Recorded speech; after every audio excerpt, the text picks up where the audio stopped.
તારીખ पे તારીખ, તારીખ पे તારીખ, તારીખ पे તારીખ. સાહેબ, આ કોઈ કોર્ટનો ડ્રામા નથી. રાજકોટના સાંઢિયા પુલની વાસ્તવિકતા છે, જ્યાં બજેટ રોકેટ ગતિથી વધે છે, પણ કામ તો ગોકળ ગાયની ગતિએ જ ચાલે છે. રાજકોટવાસીઓ તૈયાર થઈ જજો. હજુ 1-2 મહિના નહીં, પણ તમારી ધીરજની કસોટી વધારે થવાની છે. જે પુલ પરથી સડસડાટ વાહનો પસાર થવાના હતા ને, ત્યાં આજે માત્ર ધૂળ અને નિસાસા ઉડી રહ્યા છે. 22 મે 2024 રોજ જે કામ 62 કરોડ રૂપિયામાં સોંપાયું હતું ને, તે હવે ટેકનિકલ કારણોસર 75 કરોડે પહોંચી ગયું. હવે આ ટેકનિકલ કારણો કયા હોય એ તો તમે સમજી જાઓ. એટલે કામ ભલે 80% થયું હોય, પણ ખર્ચમાં તો અનેક ટકાનો વધારો થઈ ગયો છે. તંત્ર કહે છે ટેકનિકલ ફેરફાર થયો છે.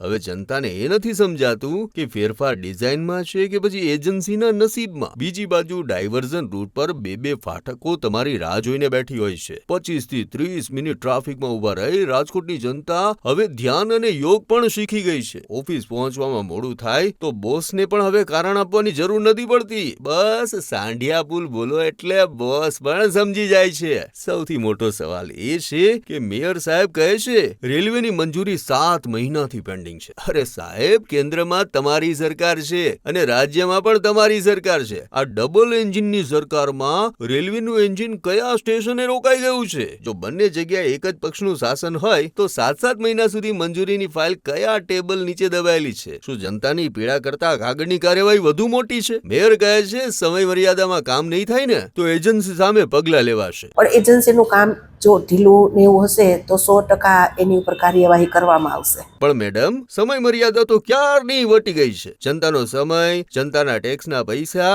અને જનતાની સુવિધા, આ ત્રણેય અત્યારે અંડર કન્સ્ટ્રક્શન જ છે.